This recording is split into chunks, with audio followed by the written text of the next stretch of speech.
अस्सलामु अलैकुम वरहमतुल्लाहि वबरकातुहु। बिस्मिल्लाहिर रहमानिर रहीम वल्हम्दुलिल्लाहि रब्बिल आलमीन वस्सलातु वस्सलामु अला नबिय्यिना मुहम्मदिन व अला आलिहि व सहबिहि अजमईन वत्ताबिईन लहु बिइहसानिन इला यौमिद्दीन। अऊज़ु बिल्लाहि मिनश शैतानिर रजीम। वअन हाज़ल क़ुरआन यहदी लिल्लती हिय अक़वम। अगर हमें और आपको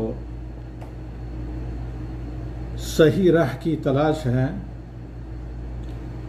तो फिर कुरान को पढ़ना समझना ऐसे हो जैसे अल्लाह ताला के कुरान ने बताया है। नंबर 1, लियतदब्बरू आयातिही, कुरान को पढ़ा जाए और आयात पर गौर किया जाए।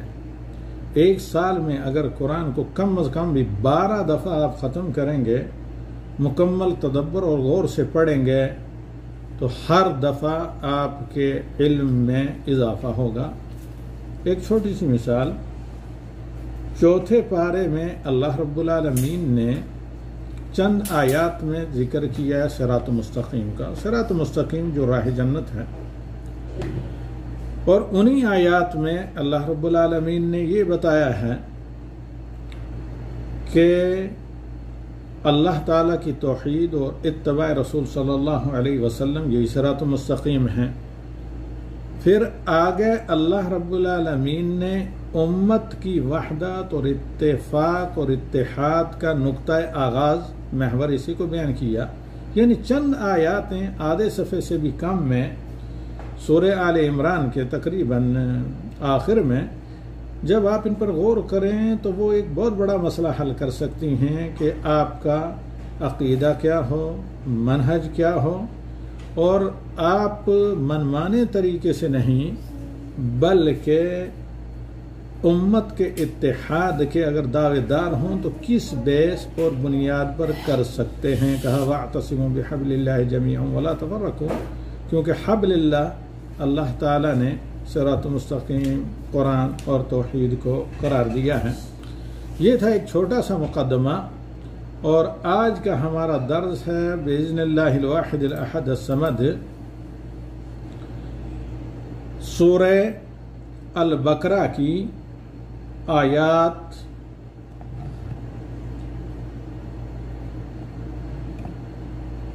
49 से लेकर यानी 49 से लेकर 53 तक। तकरीबन ये एक ही टॉपिक है। बनो इसराइल के उरूज व ज़वाल, फिर बनो इसराइल की कहाँ पर तरक्की हुई और कैसे हुई, यानी दुनियावी और दीनी एतबार से, साथ ही साथ उनकी तबाही का सबब आखिर क्या था और क्या रहा। असल में बाकी आपका ये जो जूम तो सही काम कर रहा है, यूट्यूब भी मेरे सामने, चूँकि फेसबुक का FB जिस पर ज़्यादा मुशाहिदीन नाज़रीन ऑडियंस आते हैं, लेकिन फेसबुक में गालिबन ऐप में कुछ प्रॉब्लम है या इसके वेबसाइट में, जिसकी वजह से ये सफ़ेद सफाई अभी तक हैंग है। तो खैर अब हम मज़ीद इंतज़ार नहीं करेंगे बल्कि सीधे आज के दर्स का आगाज़ करते हैं। मुस्तईन बिल्लाह व बितौफ़ीक़िही वल्लाहु सुब्हानहु व तआला वलियुत तौफ़ीक़। तो इस सिलसिले में हम और आप अगर गौर करें इन आयात के ऊपर तो कई बातें हमारे सामने आएंगी जो हकीकतन आज के दर्स का खुलासा है। जैसे कि ऐलान में हमने आज के दर्स का एक अछूता उन्वान जिसका ताल्लुक़ हकीकतन आज के दर्स की आखिरी आयत 53 नंबर से है, आवेज़ा किया था या उन्वान आपके सामने बज़रिया ऐलान भेजा गया था। तो आइए आगाज़ करते हैं आज के दर्स की इन आयात का जो हमारा मौजू हैं अल्लाह रब्बुल आलमीन से इल्तिजा है कि अल्लाह ताला की तौफीक शामिल हाल रहे। वल्लाहु वली तौफीक। इससे पहले आखिरी जो दर्स माह रमज़ान में था तफसीर का, उसके बाद हमने इन्हें वहीं स्टॉप किया और आगाज़ किया था सिर्फ फ़िक़्ह सियाम या मसाइल रमज़ान और सियाम का। तो आखिरी आयत की जो तफसीर आपके सामने हुई थी वो आयत नंबर 48 सूरह बकरा है कि अल्लाह रब्बुल आलमीन ने कहा वत्तक़ू यौमन ला तजज़ी नफ्सुन अन नफ्सिन शैया। ऐ बनो इसराइल, तुम मोहम्मद सल्लल्लाहु अलैहि वसल्लम पर ईमान ले आओ और उस दिन की तैयारी करो और उस दिन की नाकामी से बचो जिस दिन कोई किसी के काम नहीं आएगा। सबसे ज़्यादा अंबिया बनु इसराइल में हैं और तुम अल्लाह के महबूब अपने आप को समझते हो, लेकिन ये कोई चीज़ भी आपके काम, तुम्हारे काम क़यामत में नहीं आएगी।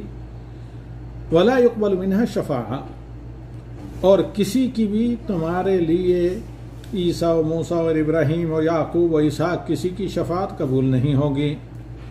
तुम्हारे पास बहुत ज़्यादा माल दौलत है, शायद 90% दुनिया की दौलत यहूदियों के पास है और मदीना के यहूदी भी उस वक्त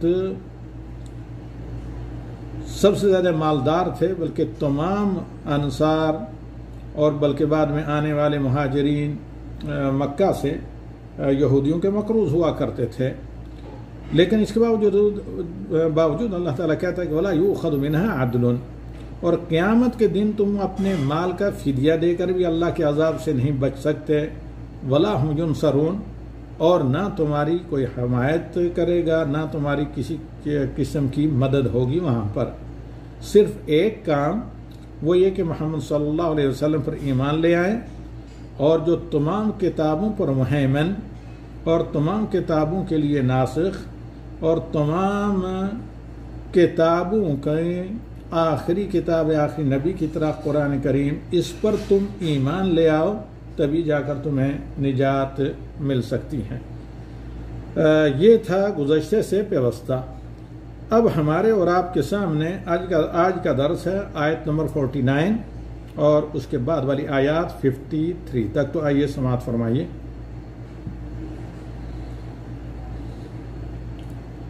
अऊज़ु बिल्लाहि मिनश शैतानिर रजीम।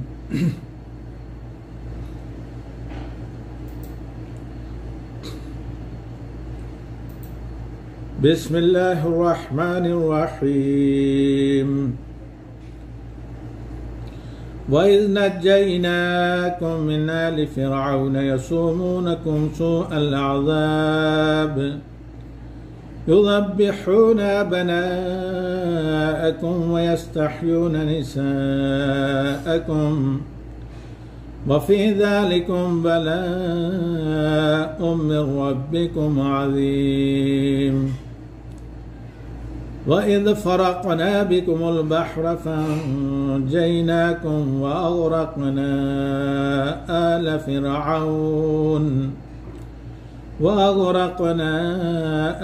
फ़िरऔन वअन्तुम तंज़ुरून। वइज़ वाअदना मूसा 40 लैलतन सुम्मा इत्तख़ज़्तुमुल इज्ल मिन बअदिही वअन्तुम ज़ालिमून सुम्मा अफ़ौना अन्कुम मिन बअदि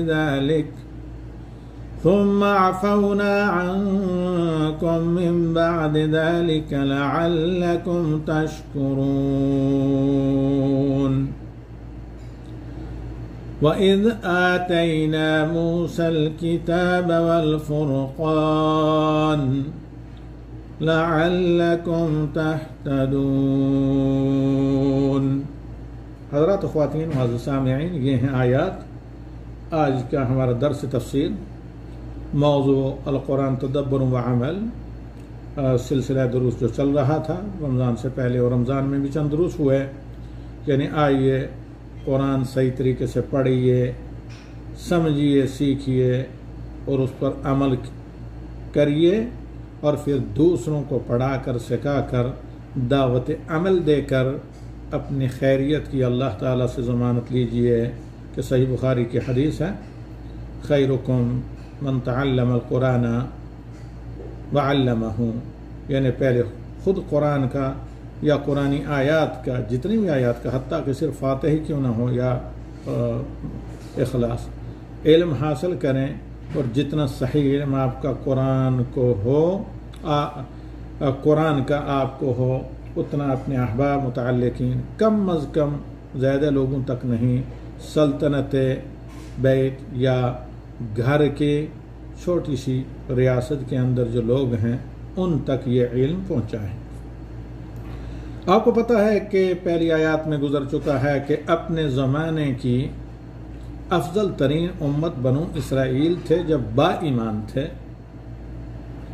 और फिर जब बाद में बेईमान हो गए तो अपने ज़माने की रज़ील तरीन कौम बन गए।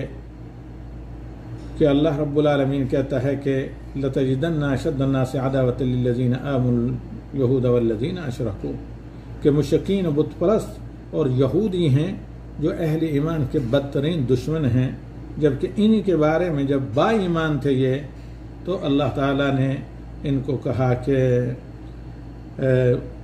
पूरी दुनिया पर उस ज़माने में ईमान और अमल सालेह के नतीजे में और इनमें से कसरत से अम्बिया होने और अम्बिया के फॉलोअर होने के नतीजे में इनको फजीलत दी गई। खुलासा ये कि अमल से ज़िंदगी बनती है, जन्नत भी जहन्नम भी। ये खाकी अपनी फितरत में न नूरी है न नारी, रंग व नस्ल और ज़बान के बिना पर किसी को जन्नत न मिली, न मिलेगी, और न दुनिया की सियादत और रियाजत मिली। हाँ, आप इल्म की रोशनी में, इल्म बसीरत के साथ, और इल्म से मुराद यहाँ कुरान और सुन्नत का इल्म है, अगर आप अमल करते हैं तो वो अमल सालेह है, वही फिर आपको अफजल तरीन बनाता है। अमल तालेह हो तो अरजल तरीन बना देता है। बनु इसराइल पर जो अल्लाह ताला के एहसानात थे उनको याद दिलाकर यहूद मदीना को अल्लाह ताला कह रहा है कि देखो तुम्हारे आबा और अजदाद पर मेरे क्या एहसानात थे, और उन्हीं एहसान के नतीजे में तुम्हें साबका किताबों में ये इल्म हुआ कि नबी आखिर ज़मां मदीने में ज़ाहिर होंगे, और तुम हज़ारों साल पहले उस नबी के इंतज़ार में मदीना में आकर आबाद हो गए। अब वो नबी आ चुके हैं तो तुम ईमान ले आओ, और अगर ईमान न लाए तो जिस रुसवाई का इससे पहले तुमने बेईमानी के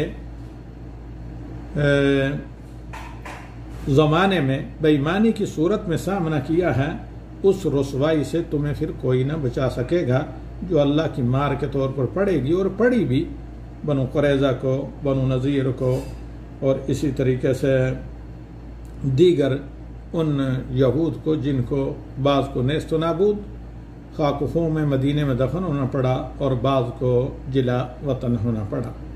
तो आइए अल्लाह रब्बुल आलमीन का अगर ये पैगाम ख़ुसूसन यहूद मदीना के लिए है, लेकिन अमूमन क़यामत तक तमाम नाशुक्र इंसानों के लिए है, उनको ये बताया कि तुम्हारी इब्तला और परेशानी और ज़िल्लत और रुसवाई का सबब बेअमली या बिला सही इल्म, कुरान सुन्नत के इल्म बसीरत के बगैर अमल है, जो ज़लाल व गुमराही है, और तुम्हारी इज़्ज़त सुरखरुई और कामयाबी का वाहिद रास्ता क्या है? ईमान और अमल सालेह। तो अल्लाह ताला अपने एहसानात जताता है, और इस अल्लाह ताला के फरमान के तनाजुर में या इस फरमान को अपने लिए आईना बनाकर हम अल्लाह ताला के एहसानात जो उम्मत मुहम्मदिया पर हैं, कुरान और सुन्नत के महफूज होते हुए अल्लाह ताला ने इनको महफूज रखा, हिफाजत की जिम्मेदारी ली, यानी इल्म बसीरत के वसाइल मुहैया हैं, और फिर अल्लाह रब्बुल आलमीन ने सालेह अमल के तरीके भी महफूज किए हैं जो कुरान और सुन्नत में हैं। और शुरू में मैंने आपको कहा था कि जहाँ अल्लाह ताला ने कहा लियतदब्बरू आयातिही, वहीं ये भी कहा कि वअंज़लना अलैका ज़िक्रा लितुबय्यिना लिन्नास, कि कुरान की तफसीर आप तफसीर नबवी लें, क्योंकि नबी सल्लल्लाहु अलैहि वसल्लम पर कुरान इसलिए अल्लाह ने नाजिल किया और कहा कि ताकि आप इसकी तफसीर अपने कौल फ़ेल और तकरीर, ज़बान, बयान, तहरीर से, अमल से लोगों के सामने रखें, और ये चीज़ें अल्हम्दुलिल्लाह अल्लाह ताला ने महफूज रखी हैं, क्योंकि अल्लाह का वादा है कुरान को यानी असल और मायने समेत महफूज रखना।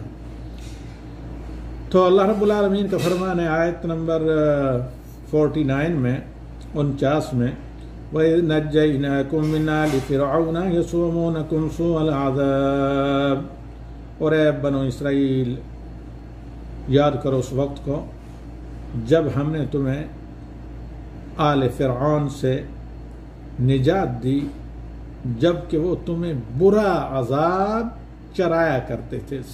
मुसाइमत लिबत, चरने वाले जानवरों को कहते हैं। यानी फिरौनियों की तरफ से बुरा अजाब तुम्हारी किस्मत का इस तरह हिस्सा बन चुका था, जिस तरह नाश्ता, ब्रेकफास्ट और डिनर, लंच और डिनर एक रोज़मर्रा का मुकद्दर होता है, इस तरह योमिया तुम्हें ज़िल्लत और रुसवाई का अजाब फिरौन जैसे अल्लाह के दुश्मन से सहना पड़ता था।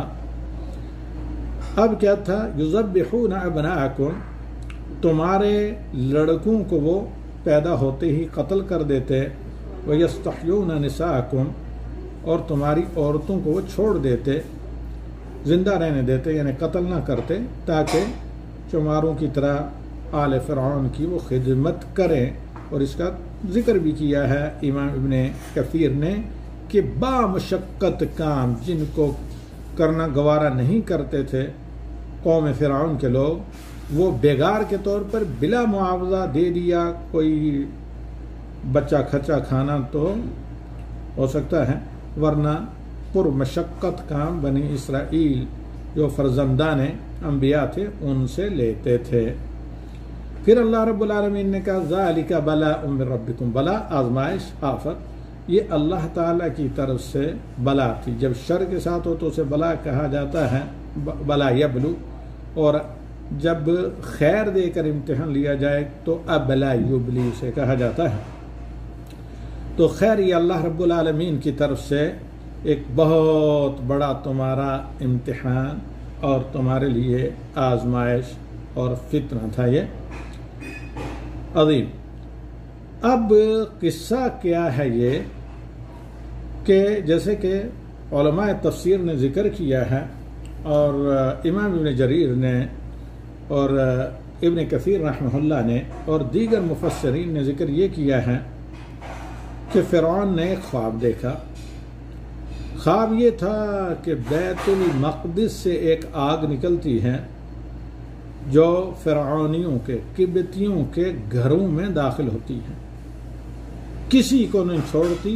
जो बनु इसराइल का इलाका है वो बचा रहता है। पहले कभी हम बता चुके हैं आपको तफसीर में कि जिसको आजकल अल-फयूम कहते थे, ये बनु इसराइल का रास्ता था, ये बनु इसराइल का इलाका या शहर था।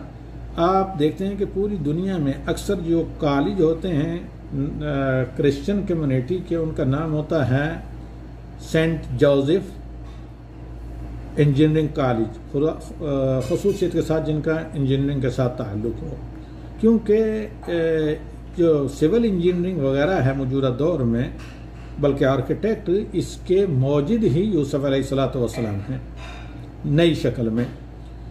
कि ये जो मिस्र का शहर है अल-फयूम, इसका असल नाम है अल-फयूम। 1000 दिन में हज़रत यूसुफ ने इस शहर को बनाया। जब बनु इसराइल हज़रत यूसुफ के माँ बाप मिस्र आ चुके हैं, और इसकी हर चीज़, राहें हों, मकानों के पत्थर हों, यानी सिटिंग जो है हज़ार के एतबार से थी।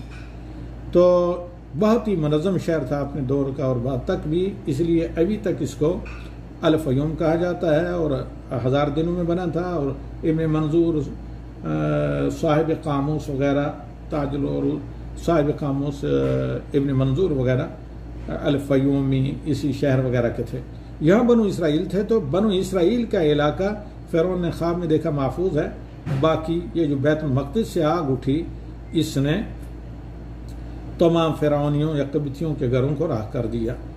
अब ये ख्वाब जब आपने समासरा वगैरह से पूछी और मुअब्बिरीन से, तो उन्होंने फिरौन को यही बताया कि बनु इसराइल में एक शख्स पैदा होगा जिसके हाथ पर तेरी सल्तनत के हिस्से बिखर जाएंगे और तेरी कौम की हलाकत है। और एक दूसरी रवायत में यही कहा जाता है कि साबका किताबों में जो अम्बिया का इल्म था बनु इसराइल के पास, अल फयूम में बनु इसराइल थे, और मतरिया में मौजूदा जो काहिरा है वो भी कदीम काहिरा, नया नहीं, दरिया के इस पार नहीं, जो असल काहिरा वो नहीं, उससे पहले दरिया की दूसरी तरफ मतरिया, ये फ़िरौन का पाया तख्त था दरियाए नील के दहाने। तो अब बनु इसराइल में ये किस्सा मशहूर था कि एक ज़माना ऐसा आएगा, हम में से एक नौजवान उठेगा, पैदा होगा, जिसके हाथ से फ़िरौन की सल्तनत तबाह और बर्बाद होगी और हमें आज़ादी मिलेगी। लिहाजा इन दो वाक़यात में से दोनों भी बैक वक्त हो सकते हैं, या एक के सबब फ़िरौन ने मशवरा किया, जो इल्म बसीरत से महरूम थे, जिनके पास आसमानी इल्म और अल्लाह ताला की तौहीद का इल्म नहीं था, सिर्फ शैतानी इल्म था, तो उन्होंने ये मशवरा दिया कि भाई ये तरीका करो कि जो भी बनी इसराइल का बच्चा पैदा होता है उसको कत्ल कर दो। और नजूमियों ने यह फैसला भी किया कि 1 साल कत्ल करें, 1 साल छोड़ें, और उनका फैसला उनके उस एतबार से, हालांकि जिस साल कत्ल करते थे उसी साल मूसा अलैहिस्सलाम पैदा हुए, इसलिए मूसा अलैहिस्सलाम की माँ को तदबीर करके अल्लाह ताला के इल्हाम के नतीजे में एक संदूक में महफूज करके दरिया में डालना चाहा, और अल्लाह ताला ने चाहा दरिया में डाला, और अल्लाह ने चाहा कि वो सारे बच्चों को तो कत्ल करता रहे लेकिन उसके घर में वो बच्चा पलता रहेगा।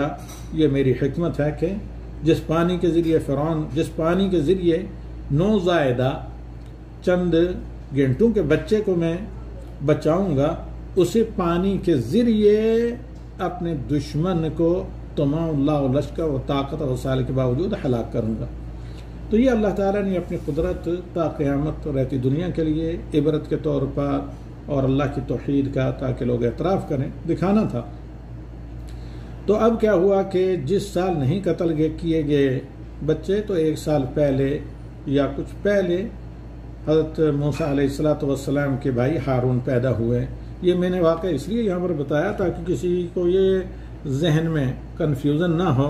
तो हज़रत मूसा का मसला तो बयान किया जाता है और फ़िरौन के लड़कों को कत्ल करता था, तो फिर हारून कैसे बच गए? तो हारून की पैदाइश उस साल की है जिस साल बच्चे छोड़ दिए जाते थे, और बच्चियों को हर साल छोड़ दिया जाता था ताकि वो फ़िरौन की बेगार में रहकर बिला मुआवजा पुरमशक्कत काम करें और खिदमत करें।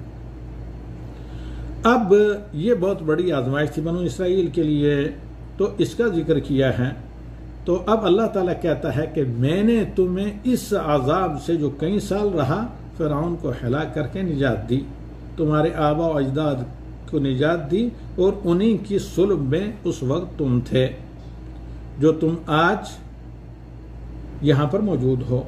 लिहाजा मेरी नेमत की कदर करो। नबी सल्लल्लाहु अलैहि वसल्लम का वजूद नेमत है, दीन इस्लाम नेमत है, तुम इस पर अल्लाह का शुक्र करो, ईमान ले आओ। आगे अल्लाह ताला ने फिर तफसील बताई कि किस तरीके से मैंने तुम्हें इतने बड़े जालिम और जाबिर हाकिम से, जिसके मुकाबले की तुम्हारे अंदर बिसात और ताकत नहीं थी, खुले मैदान में उसे हिलाक करके किस तरह तुम्हें निजात दी। तो अल्लाह फरमाता है वइज़ फ़रक़ना बिकुमुल बहर, याद करो उस वक्त को जब समंदर को मैंने दरमियान में से काट कर, पानी को रोक कर उसके अंदर 12 गलियां, 12 रास्ते दर्रे बना दिए, जैसे अहादीस में है। फ़अनजयनाकुम, और उन्हीं रास्तों से पार करके सहरा सैना में पहुंचा कर है बनु इसराइल, तुम्हें हमने फ़िरौन के हमले से और फ़िरौन की कत्ल खूनरेज़ी से निजात दी थी। वरना फ़िरौन हज़ारों की तादाद में 40,000 या इससे बड़ा जो लश्कर लेकर आ रहा था, वो तुम लोगों को तय करना चाहता था। इसलिए कहा था हज़रत मूसा के साथियों ने कि दुश्मन हमारे पीछे और समंदर सामने हैं। तो हज़रत मूसा ने कहा या कौमी इस्तईनु बिल्लाहि वस्बिरू, ऐ मेरी कौम तुम अल्लाह की मदद मांगो। मैं यही बताना चाहता था कि इब्न मसूद कहते हैं पूरा कुरान का नेक्टर सूरह फातिहा, पूरे इल्म का, आसमानी उलूम का, आसमानी किताबों का खुलासा कुरान है, और कुरान का खुलासा सूरह फातिहा खुलासा इय्याका नअबुदु व इय्याका नस्तईन। तो हम पूरे कुरान के अंदर अगर हम जायज़ा लें, जहाँ कहीं भी अस्सिरातल मुस्तकीम आया है, जो हर नमाज की हर रकात में हम अल्लाह से मांगते हैं, जो अंबिया सालिहीन का तरीका है, तो वो चंद मायने में आया है, इसके अलावा आपको किसी और मायने में नहीं मिलेगा। तौहीद, इत्तबा रसूल सल्लल्लाहु अलैहि वसल्लम, तो चीज़ें तौहीद, इत्तबा रसूल सल्लल्लाहु अलैहि वसल्लम और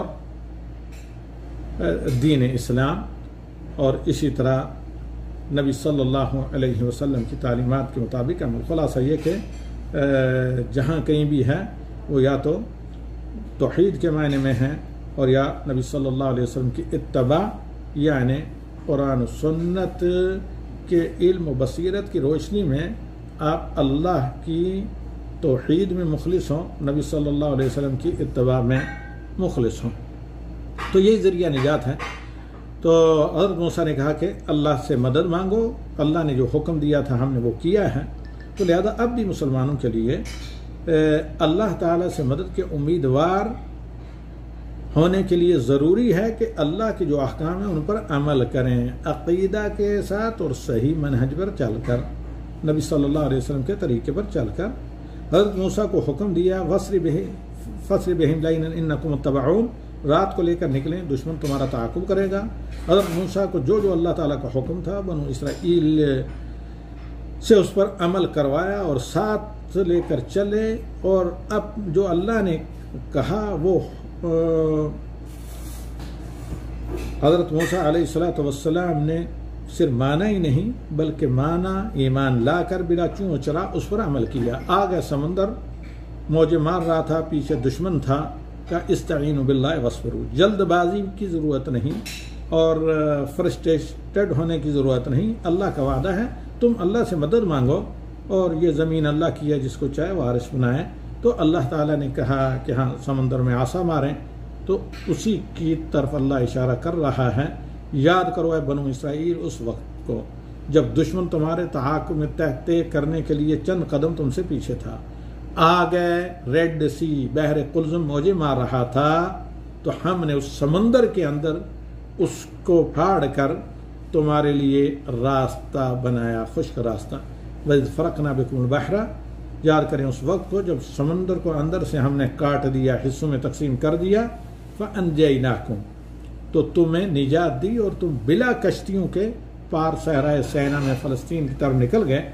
वअग़रक़ना आला फ़िरऔन, और हमने फ़िरऔन की आल को, जितनी फ़ौज साथ थी सब को वहीं गर्क किया जहाँ तुम्हें अमन व अमान के साथ पार किया। व अंतुम तंज़ुरून, और तुम इसका आंखों से मुशाहिदा कर रहे थे, क्योंकि फ़िरऔनी जुल्म करते थे बनु इसराइल पर और इंजॉय करते थे उनकी आओ बका पर। जैसे हज़रत आसिया के हाथों में मेखें और पैरों में मेखें जड़कर उनको सूली पर चढ़ाया गया, तड़पते हुए इंजॉय करते थे बेड़ियों की तरह और चीतों की तरह।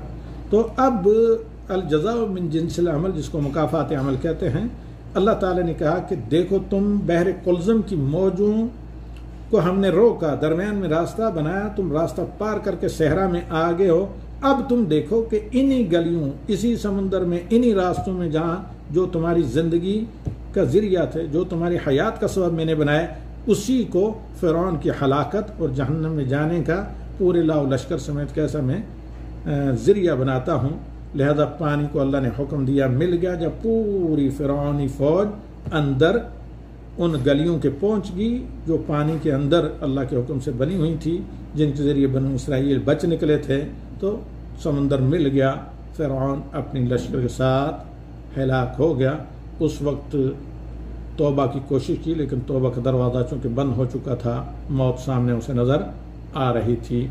तो जब आदमी किसी अपने पर जुल्म करने वाले और किसी मुजरिम को सामने देखता है कि उसके किए की उसे सज़ा मिल जाती है, तो वो मज़लूम के लिए बायस इत्मीनान और सुकून और तशफ़ी होता है।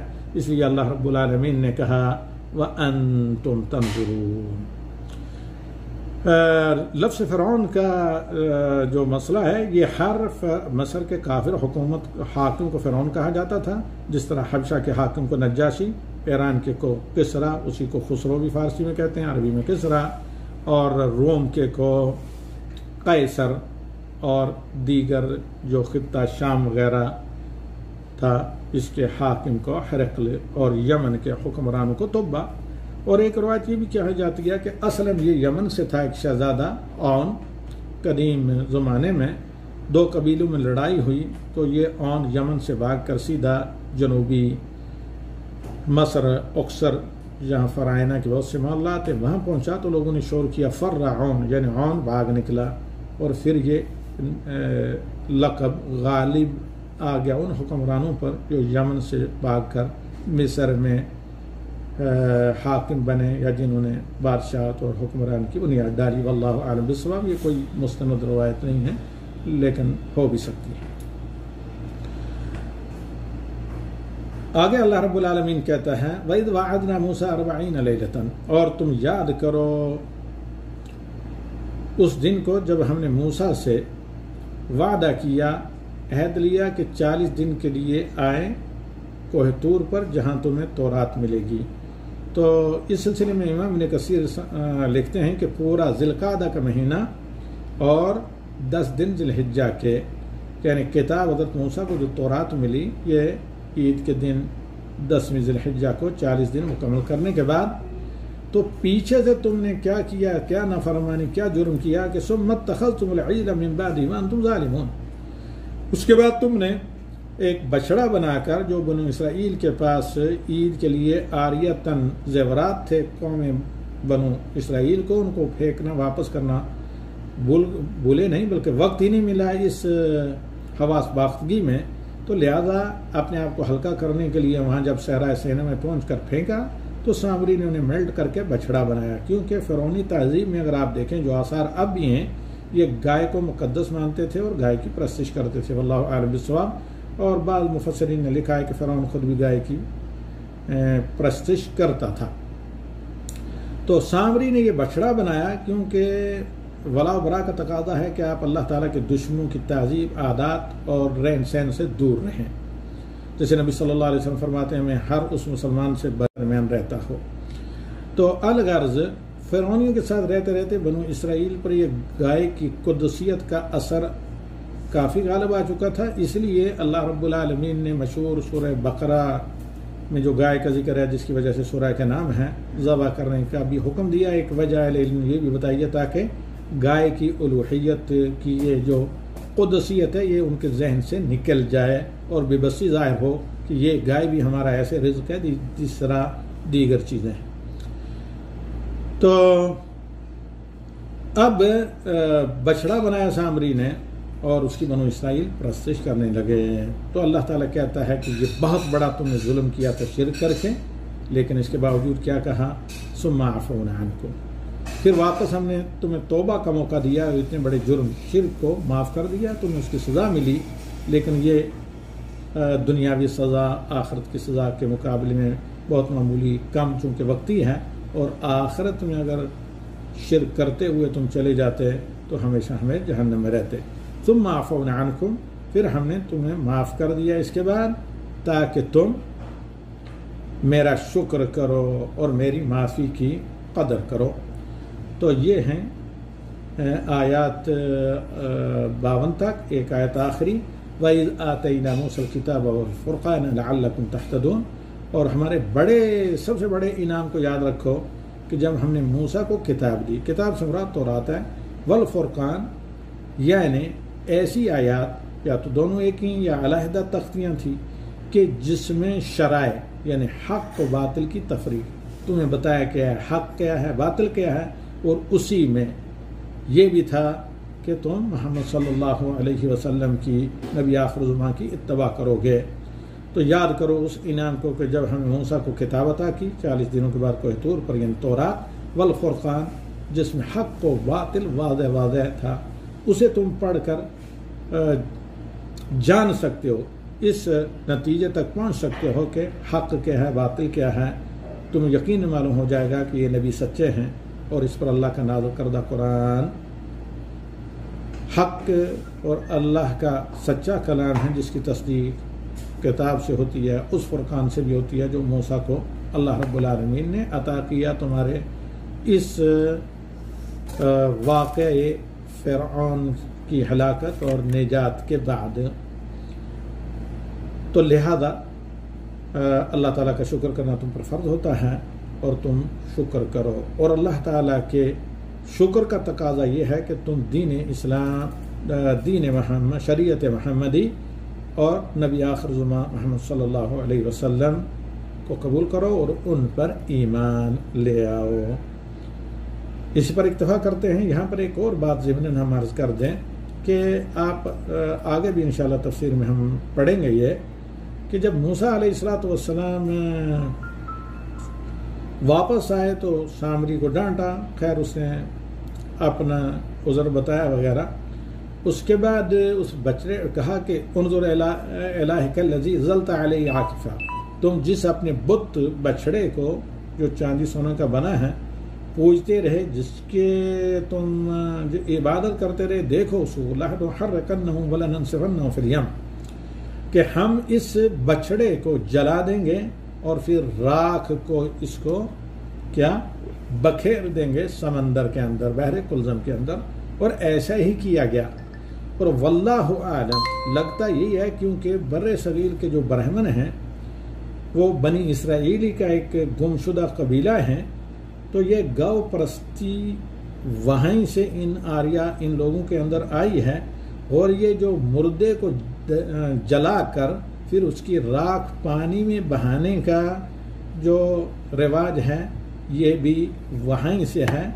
यानी फिर वो सामरी जिसने कुफर किया मूसा अलैहिस्सलातु वस्सलाम के साथ और बनु इसराइल से बछड़े की परस्तिश करवाई शैतान के बहकावे में आकर, तो उसी के आसार बर्रे सगीर में मौजूद हैं, गौ परस्ती की शक्ल में। और इसी तरह मुर्दों को जलाकर फिर राख को पानी में बहाने की शक्ल में। अल्हम्दुलिल्लाह लज़ी आफ़ाना मिम्मा इब्तलाहुम बिही व फ़द्दलना अला कसीरिन मिम्मन ख़लक़ तफ़दीला। अल्हम्दुलिल्लाह अला निअमतिल इस्लाम। वस्सलामु अलैकुम व रहमतुल्लाहि व बरकातुहू।